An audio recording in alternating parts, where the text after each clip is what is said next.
Ang current setup natin ngayon dito sa kwarto, so ganyan lang siya. Ito, nilagay ko lang to.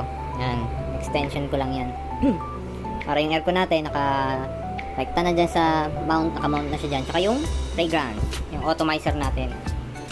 Ay, ano ba tawag dyan? Diffuser, aroma diffuser, humidifier, o kung ano man tawag dyan.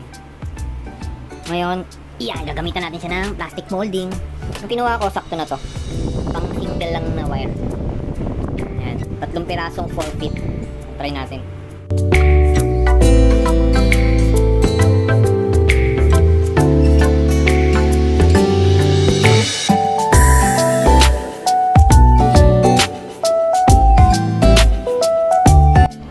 So ayan na yung una natin kinabit, no? Medyo basa pa yung boss stick, pero kakapit na yan. Dire-diretso na yan. Sunod na lang natin tong gilid. Pag ganun, dito sa baba. Spakyat.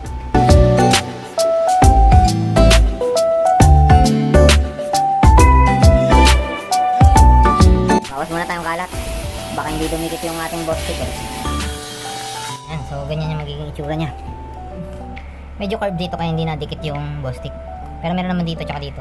Solved na yan. Hindi na yan kakalas. Mas malinis kaysa yung naka-balandra lang yung wire natin dyan. Dugtong natin itong isa. Yan. Tapos yung sobra, pataas. Okay, di malinis tignan.